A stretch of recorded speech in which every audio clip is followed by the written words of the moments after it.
Hi, and welcome to this edition of Fresh Hope for Mental Health. Our mission here at Fresh Hope for Mental Health is to empower you to live well in spite of your mental health challenge by sharing insights through interviews, practical tools for living well, encouragement, and courage for overcoming all from a Christian perspective. And now, here's your host, Pastor Brad Hoefs.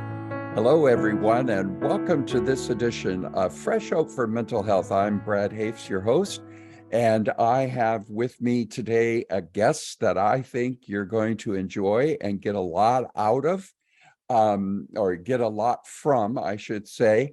And his name is Kirk Martin. And I've just met him, but one of our staff members actually got us in contact with him. And so, Kirk, tell us who you are, what do you do, and what in the heck are you doing moving to Montana? That question, I don't know. I can't answer why we did that, but I do know. So I'll try to give you the 2-minute version. So I am son of a career military dad who knew my way or the highway, fear and intimidation approach. So my dad had 4 sons. We all grew up, we got married and had kids, and we just replicated the same thing, yelling at our kids, fear and intimidation, until I finally discovered with my son, it didn't work. Very strong-willed son, came out of the womb with boxing gloves on, loved to argue, kind of a fight or flight kid. And so I was losing my relationship with him.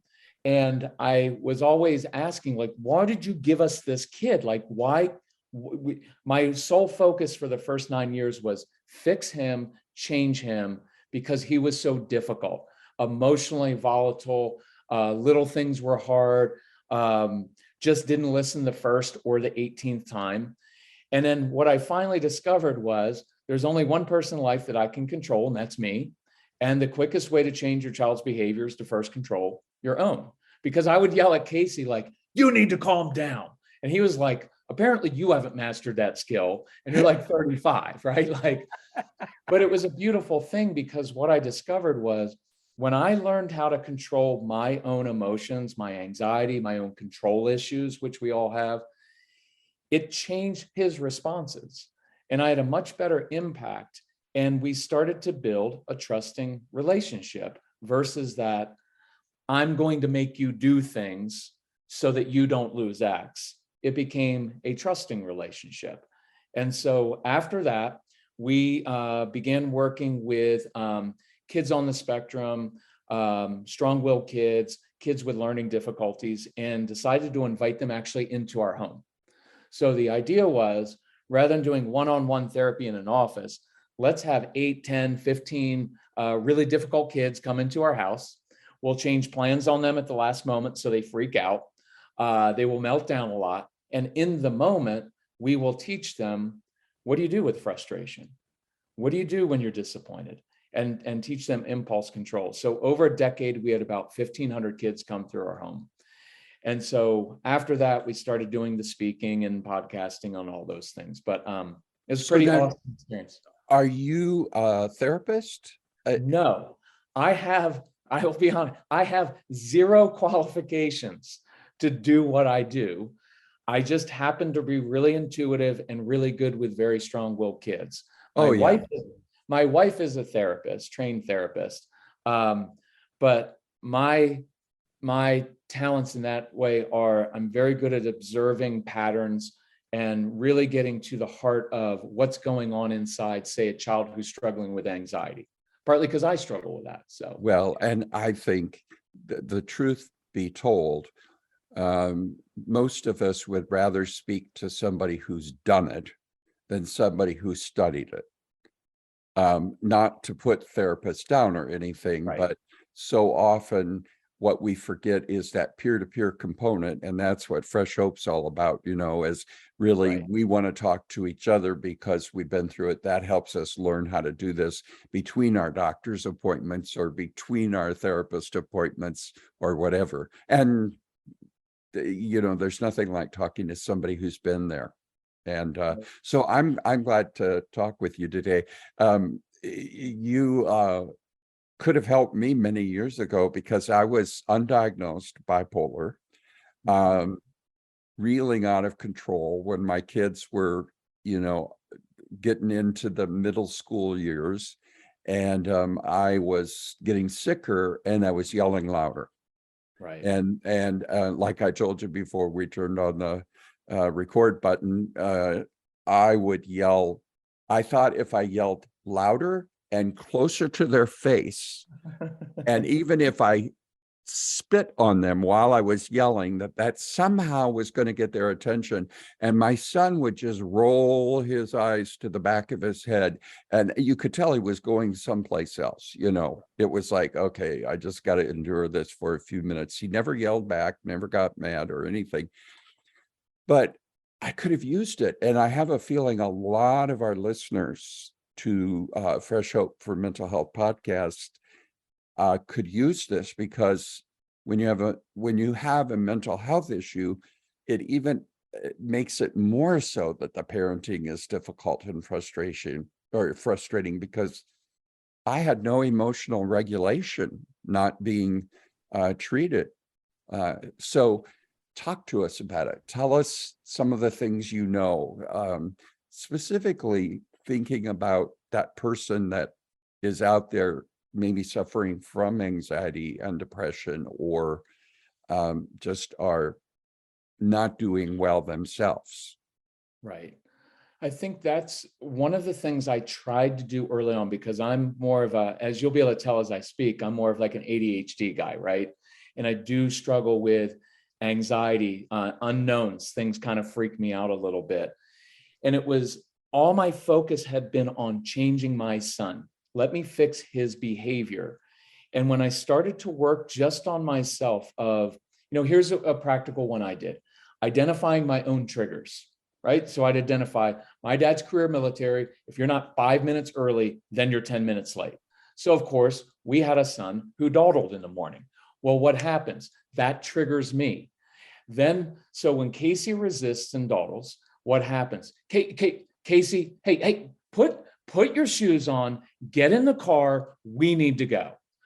Well, when I get in that anxious mode, come on, gotta go, right? Which is the Sunday morning before church, which is the most horrible morning of Exactly. any, right? Like, yes, it is awful.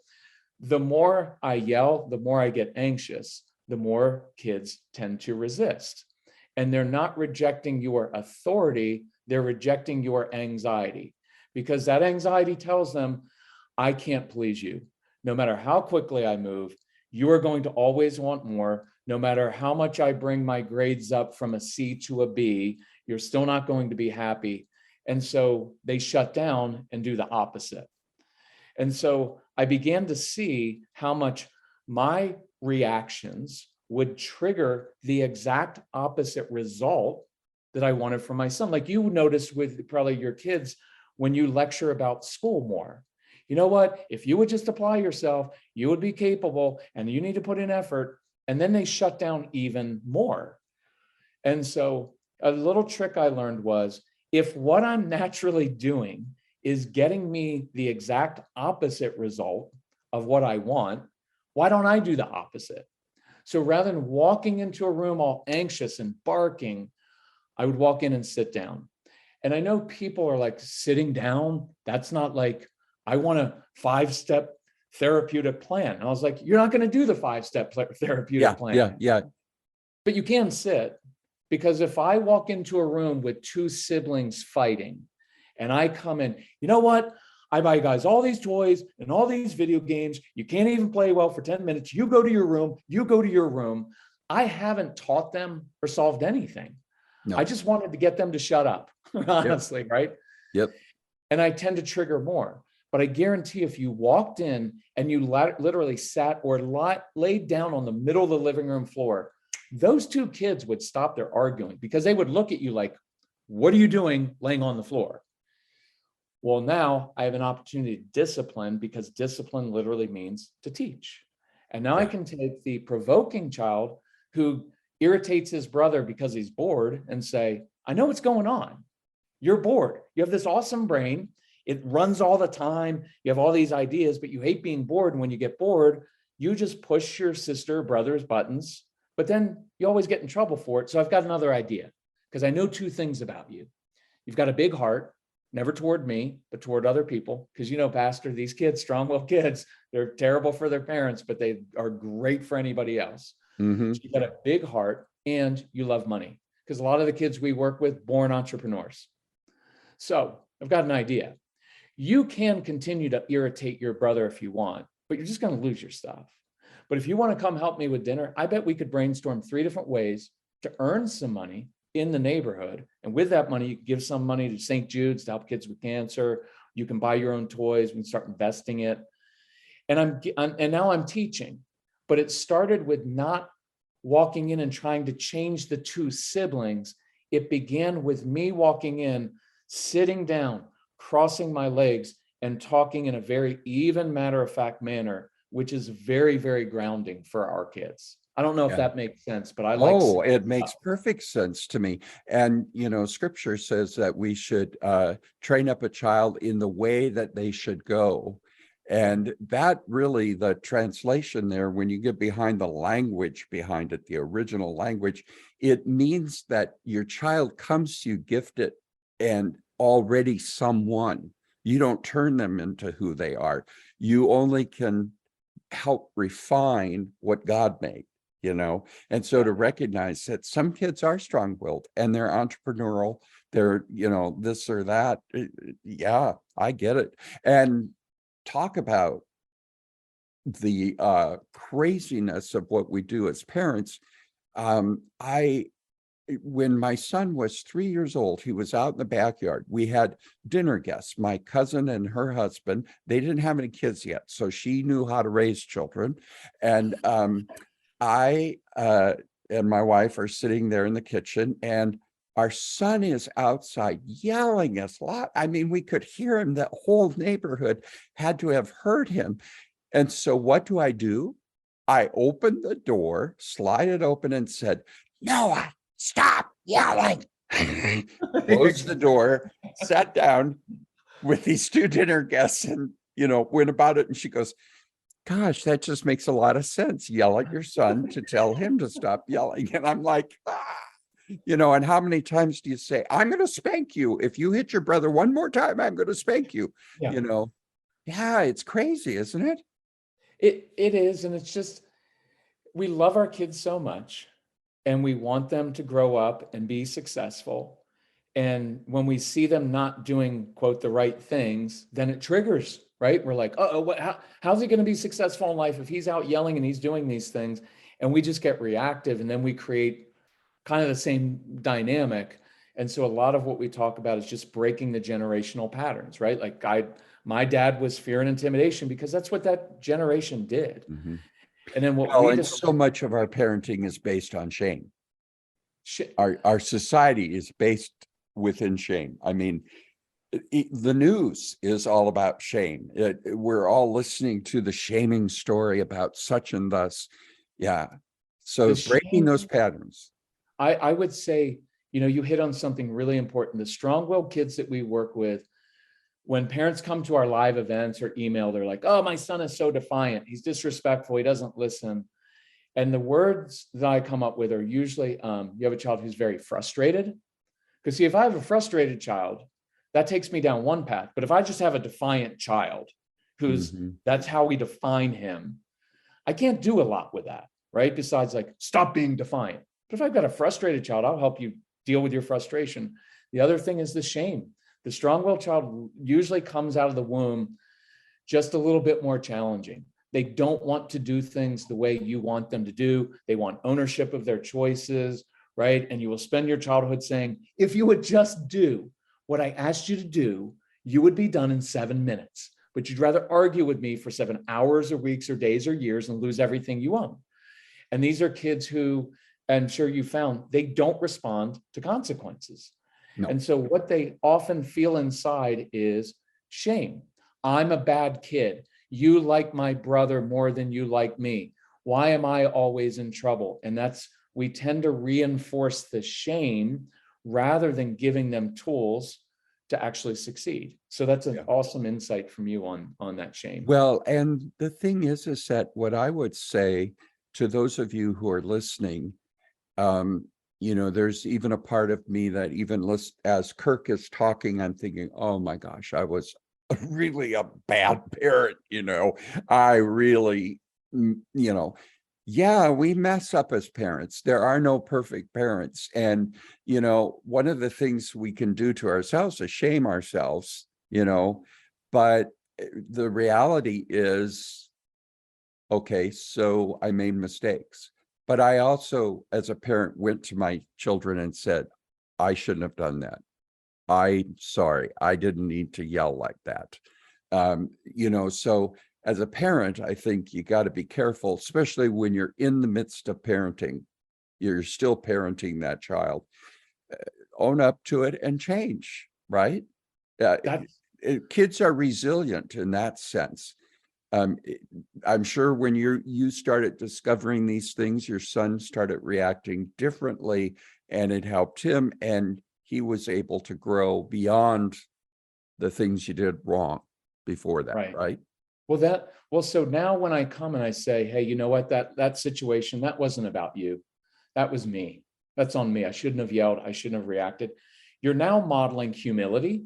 You're modeling taking responsibility for your own behavior, and you're just being honest, right? Like if you go and apologize, like tell your kids like, hey guys, listen, do I lecture too much? Right? Does it ever feel like I'm on you all the time? Right? They're not going to be like, no, we never noticed, right? Like it's, of course.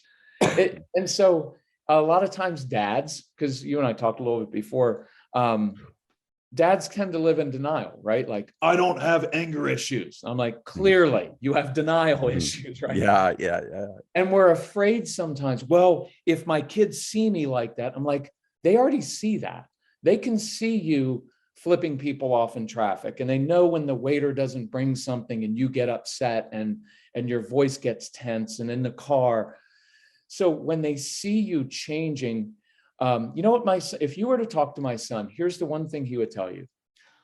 I don't remember the stuff that my dad taught me, really. I don't remember the lectures, but I remember watching my dad change right in front of my eyes from a reactive person who yelled and got upset to someone who could control himself.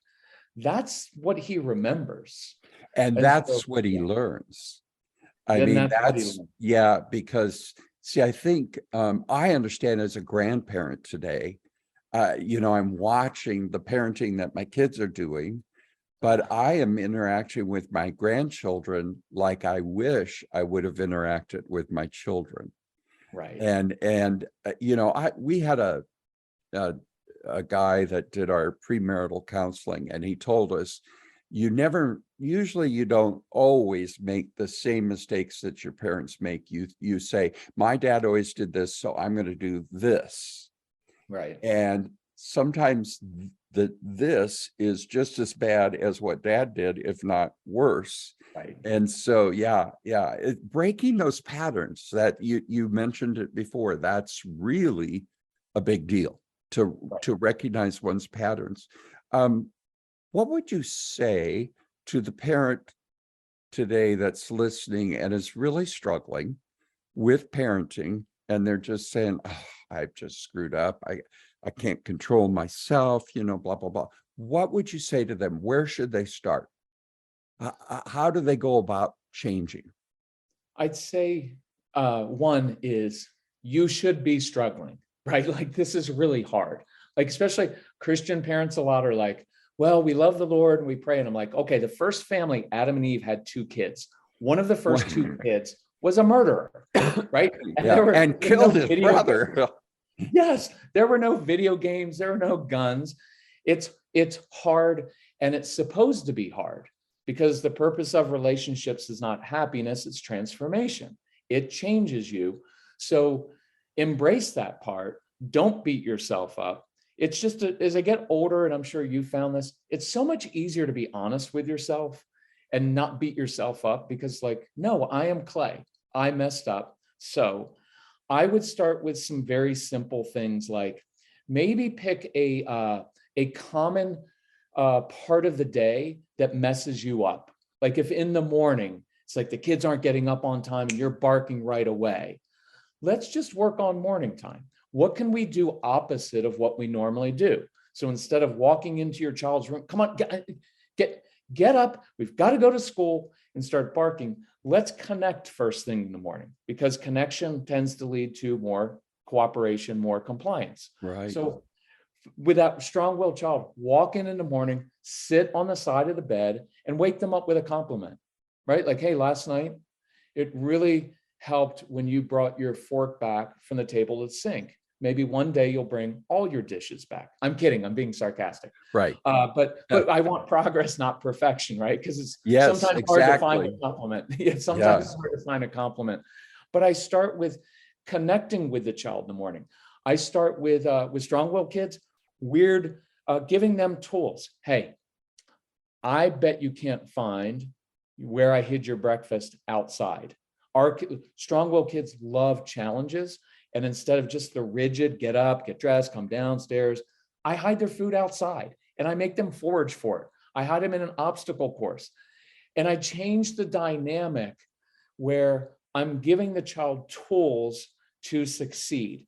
And I'm making those challenges where I can say, that was awesome.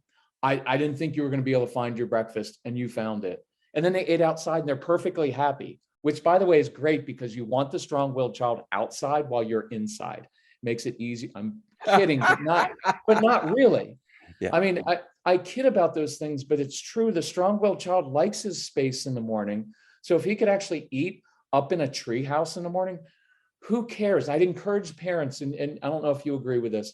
The older I got, the more I realized so much of it just doesn't matter that much, right? Like, I agree. Yeah. Be creative, do what works for your family, and don't worry about other people judging. I worried way too much as a parent what other people thought of how our family was doing, especially as a pastor. I mean, a lot of pressure. Now get this, I have a son who's incredible. And a daughter who's incredible. But my son, for instance, when he was a kid, we had, we called the kids in Sunday school classes. We did, like a big church out in Chicago was doing, we called them sheep. There was a sheep pen. Okay. And then there was a sheep pen for wayward sheep. My son was in that almost every Sunday, and I know that people that knew us knew, they can't control their son. Well, no, it really was, we didn't understand what we needed to do to bring about his best self. And instead we were becoming our worst selves, in trying to manhandle him, and today I realize it did not work in that sense. Now, fortunately, the relationship was there, and we did a lot of work on that. And today he calls me every day. We talk, Awesome. We're close. But yeah, so I want to assure anybody who is listening that Kirk mentioned that so much of it doesn't matter. If you find yourself thinking about, well, my mother is going to say this about our kids when we're together at Christmas time or whatever, you know what? You got to let that go at some point. And yeah, I'm sorry, I could go on and on about this for hours. I want to make sure that every parent listening knows this, and that is, it's never too late to change. Absolutely. And it's never too late to say, I'm sorry. And their relationships can be restored.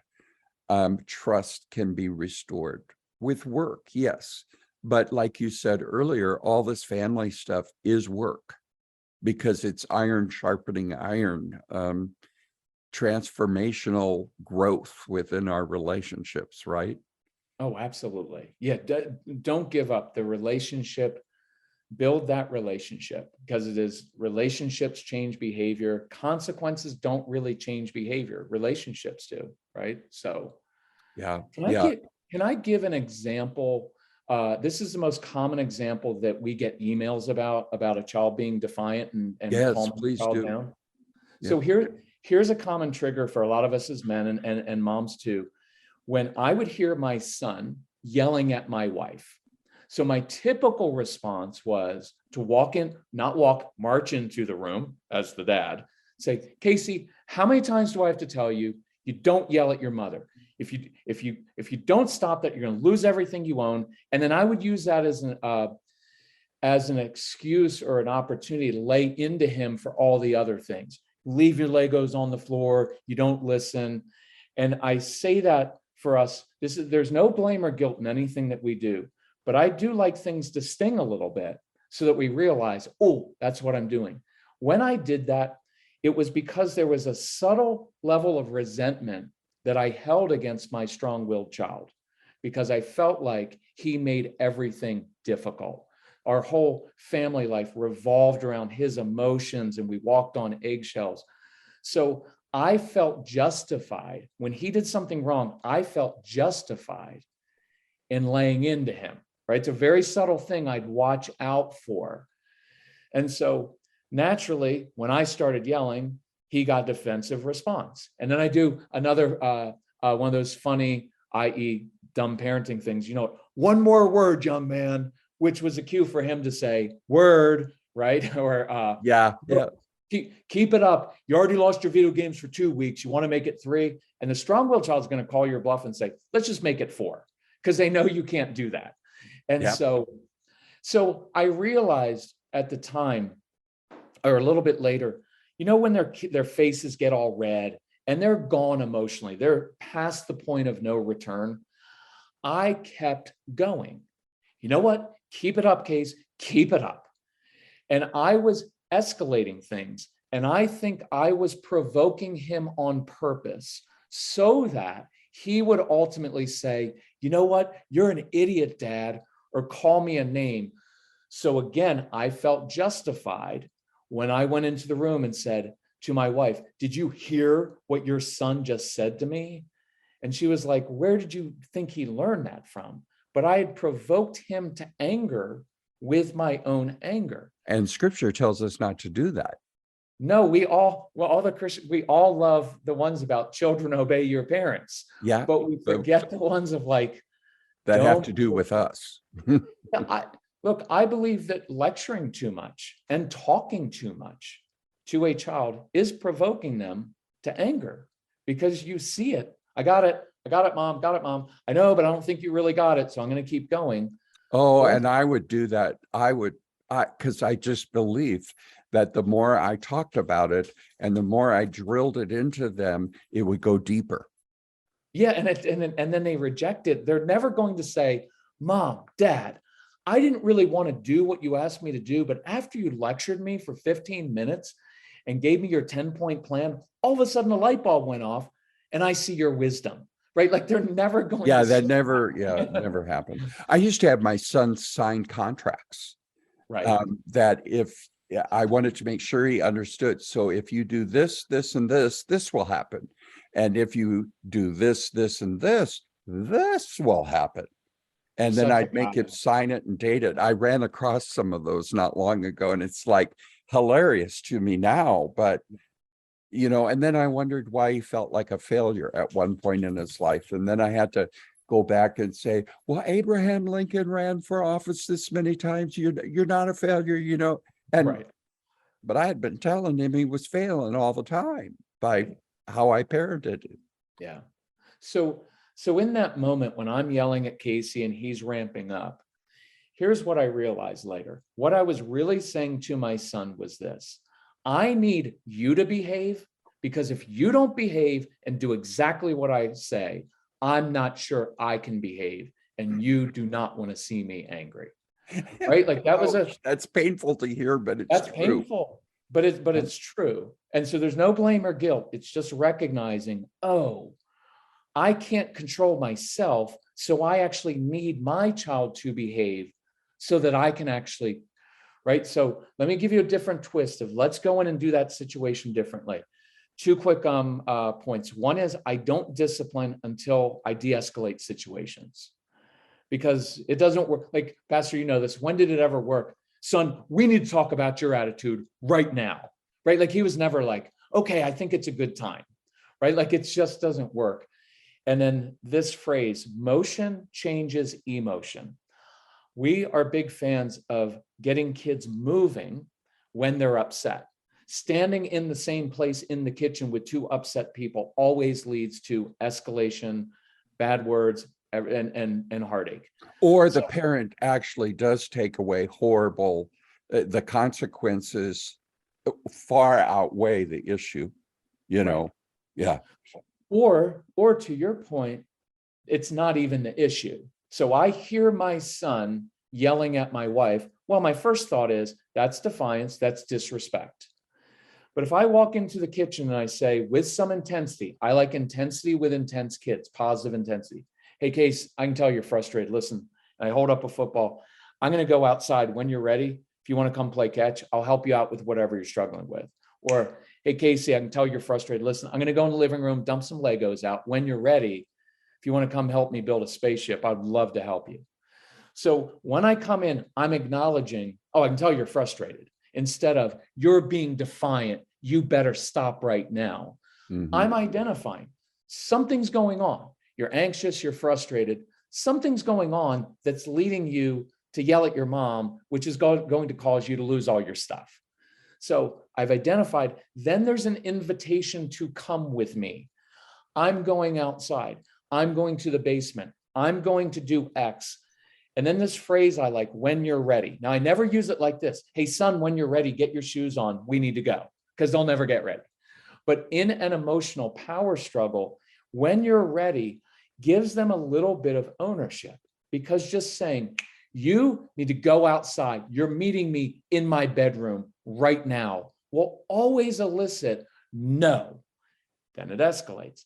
When I say when you're ready, and then I lead and I walk into the other room, I'm allowing for some movement. I've done things too, Pastor, like in the middle of aisle 4 in Target, a child's freaking out and melting down. If I just hit the ground and start doing push-ups and say, hey, you want to do 10 with me? I'm leading that child. I'm giving them something physical to do. I'm a busy mom with 4 kids and one is melting down and I can't go outside, but I can say, oh man, if I were you, I'd be really frustrated too. Hey, could you do me a favor? Could you go in the pantry and get the spaghetti sauce and take the top off the jar for me? That child is out of control right now. I just gave them something they are in control of. I'm building with Legos. Yep. Right? Yeah. Does that Oh, make sense? it makes total sense. It makes total sense. And I'm thinking to myself, how does the person who's listening to this podcast find you and find more of these helps and this, just the practicality of what you're talking about? Where do they find you? How can they get more information? The easiest way, if you just look up the Calm Parenting Podcast or put in Celebrate Calm, CALM. People put Celebrate Clam, but we're celebratecalm.com. And you'll find us. Look, we're very approachable. Our email address is everywhere. And if you are struggling with your child, just email and say, I've got a 7-year-old who's struggling with this in school. What should we do? This is not a business. It's a family mission, right? So we will reply personally and tell us you met us through this podcast and through Pastor Brad, because then it makes it more, personal for us. Sure. But yeah, we're happy to help anybody. Kirk, do you find with kids that are extremely bright and entrepreneurial to begin with that they many times that is almost that strong-willed? I mean, I have always felt like strong-willed people manage life as adults better than many times where, passive people, they go through life differently. I agree. I think it is built in, and that's before the train up in a child in the way he is supposed to go. See, we always read it as train up in the child in the way I want him to go. I know if you know that's your child's nature, they're going to fight against authority figures a little bit, and they don't want to be told because and they're not going to work in a corporate world because they'll get fired too much. So, right. So they are born to be entrepreneurial. And I have found, and this is how I encourage parents, childhood is a little bit more difficult for the strong-willed child, but once they find their passion, they're so independent, you won't have to worry about them. Right. It's the compliant, passive people that grow up to be very resentful at times, right? Yeah. And back in the day when I was parenting, they would talk about not breaking the will of a strong-willed child, but helping them bend it. And from my perspective today, I would say what I realize now is if I had learned my own emotional regulation and raised my own EQ, my kids would have seen something vastly different and would have learned differently from me. And it's a very interesting thing, because parenting, we always think is about the child, and we seldom think it's about the parent. Well, the good thing about that, Pastor, is that if you spend your life trying to control another human being, whether it's your spouse or kids, people of the opposite political belief, they will be frustrated, you will be frustrated. But I have so much power just by walking into a room, sitting down and asking questions. And affirming and saying, hey, here's a great thing I love to tell a strong-willed child. And it helps. The other thing that will really help is changing how you view that child. It's a great phrase. I wish I was more like you. You're a go-getter. You're not afraid to push the boundaries. I'm too cautious. You're not afraid to speak up for yourself. I'm a little bit hesitant. I'm a people pleaser. Like affirming those things of, like I always kind of joke, if I were a teacher, I would send home notes to the parents of the compliant children and say, I'm worried about your kid. He sits in class all day waiting for me to tell him what to do. There's no initiative. He colors within the lines. There's no creativity, right? He never blurts out because he doesn't have curious thoughts. And if you switched it around and said, oh no, I want a strong-willed child, because that child is going to push boundaries. And the reason, son, what I love about you is you know how to push our buttons. And you know why? Because you get human nature and you understand and you see patterns and you know that one day you are going to use that, because you have a big heart, to help people because you understand them. Right now you're using it to provoke me and that's on me. So I apologize, because the last 83 times you pushed my buttons, I reacted. And you were just looking, this is part of teaching. You were bored. Your brain needs to be stimulated. And you find the easiest way to do that is to stare at your sister or just react to me like that. And then we all react. That's on us.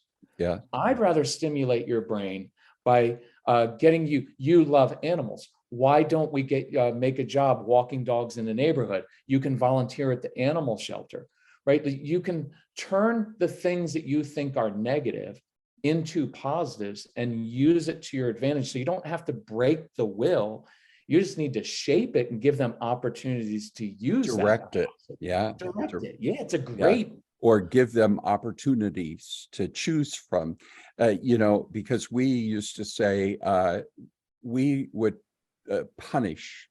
And now I realize that much of parenting, I have experience with one person in particular up close in my extended family, where I would say that the parent is punitive in their punishments. I mean, punitive, way over the top punishments for things that there's no understanding. Okay, so it's all this stuff that we're talking about.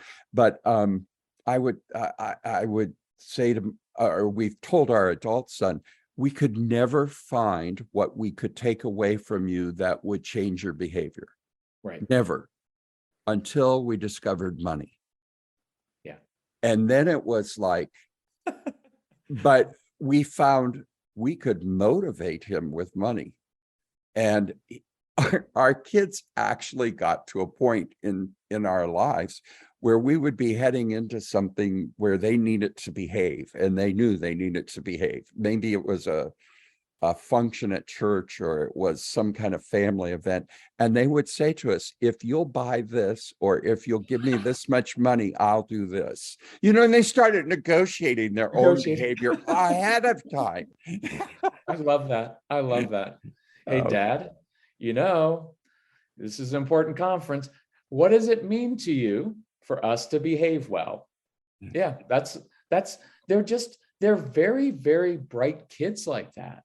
Yeah. Right. And so I found when I had more adult conversations with my son, and I talked to him like an adult and had more adult expectations, he tended to respond to that.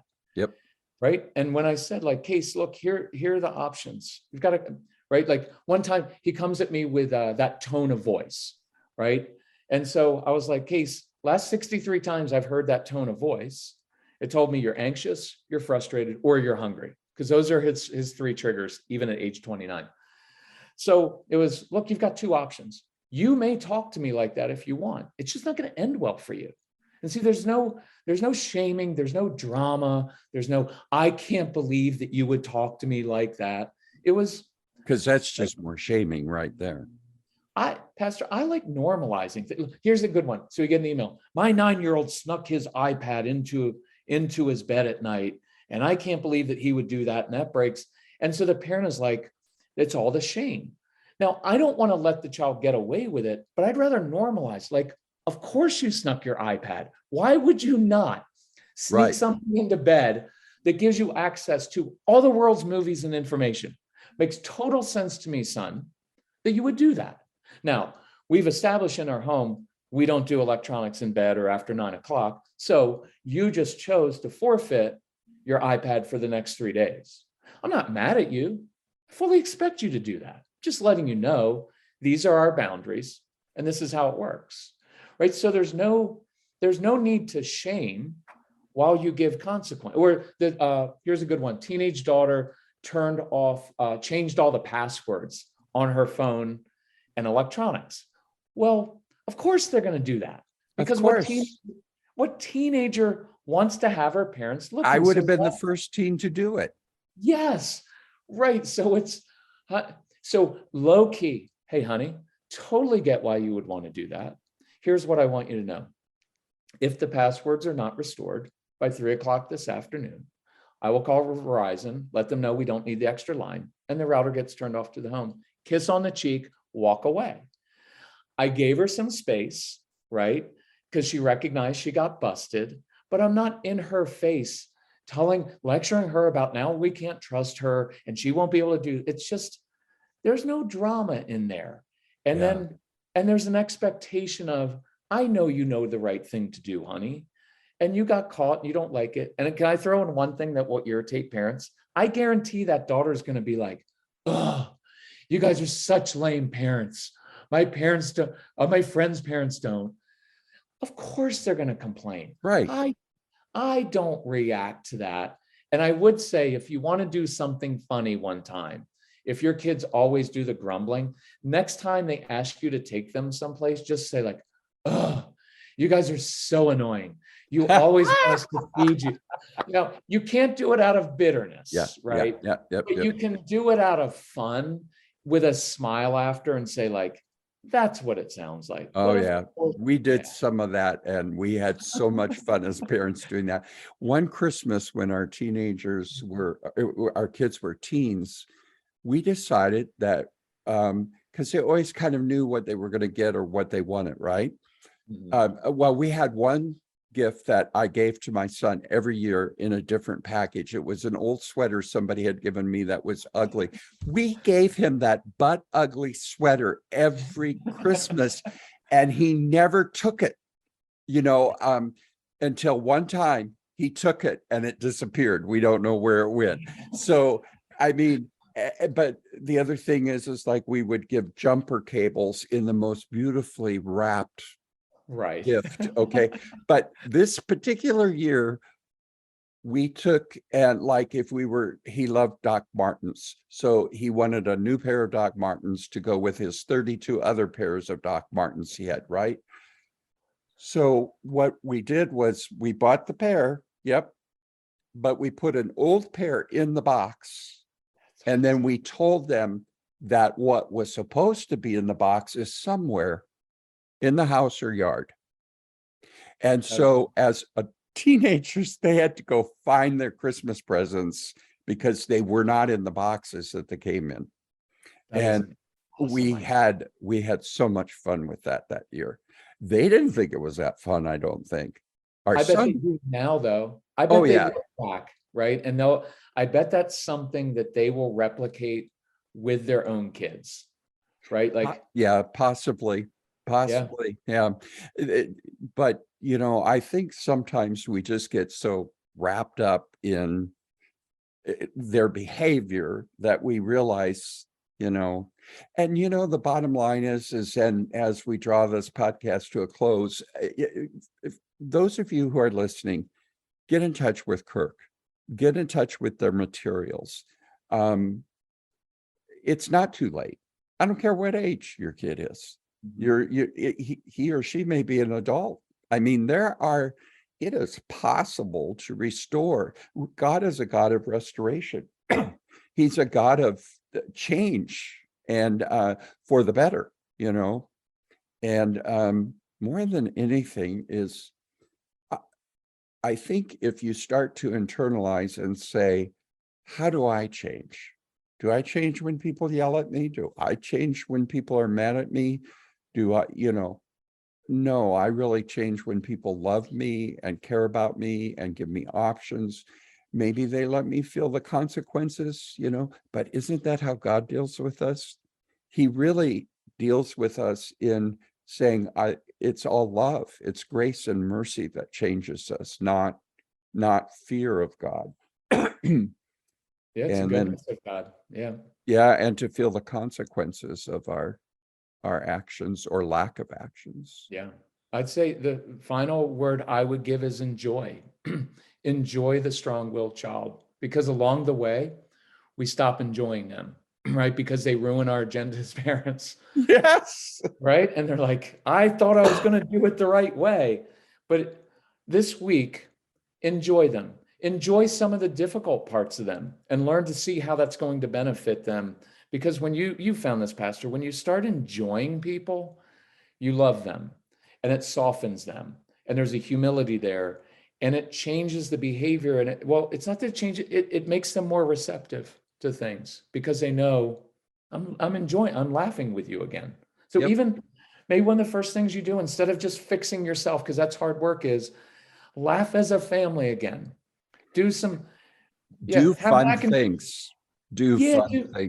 Yeah, tonight, throw some mac and cheese out in the lawn and let your little kid go out and eat it off the lawn, right? Like the little kids, they'll love that, right? Like have a picnic on the grass and don't worry about how they're sitting still and whatever it is. Just enjoy being a family again. And you will see so many changes just from taking that constant tension away. So, Pastor, I appreciate what you do. And it's really important. Well, I'm loving what you do and what you're about. And I want to encourage those of you who are listening to this podcast to check it out and check out Kirk's stuff. You want to go to Calm. CelebrateCalm.com or the Calm Parenting Podcast. I was going to say keep calm. Keep calm and carry on. Yeah. Carry on. Yeah. And we'll have all of those notes in the show notes for this podcast. But thank you so much for being a part of today. I appreciate it, Kirk. Oh, I've loved this. Thank you. You bet. God bless you. Well, this has been another edition of Fresh Hope for Mental Health. Listen, I encourage you to look up this information on the web. Kirk has a book, all these kinds of things. But more so than anything today, I hope that you understand that parenting is a struggle. Parenting is difficult at times. And not at times, it's difficult most of the time. But these kinds of practical insights are doable. And I could just tell you, as a parent who screwed up just about everything you can screw up, I did. And my kids still love me. And they're not psychopaths or sociopaths, and they are not in prison. And we have great relationships with them. It's never too late. So if you would, let your friends know about this podcast, pass it on, share it with others. And if you would, if you're listening on iTunes, if you jot down some comments about it, it helps other people find the podcast itself. And so I pray that you heard great hope today. There's hope. It's never too late. And I hate to tell you, if God was going to come to your city and find the worst, most horrible parent, he wouldn't be knocking on your door. And first of all, God wouldn't do that. He'd come and say, he'd sit down Indian style in the bedroom and say with you, this is really tough, isn't it? And because he understands. So my friends, until the next time we talk together, may the Lord hold you in his perfect hope. I'm Brad Hoefs, and this has been another edition of Fresh Hope for Mental Health. You've been listening to Fresh Hope for Mental Health. If you have an opportunity, please review, share, and subscribe to the Fresh Hope for Mental Health podcast on iTunes or on the service that you use. We encourage you to share our podcast on social media with your friends and family. Previous podcasts of Fresh Hope for Mental Health can be found at freshhopeformentalhealth.com, iHeartRadio, Stitcher Radio, and iTunes. Fresh Hope is one of the leading networks of faith-based peer support groups internationally. For more information about Fresh Hope, go to freshhope.us.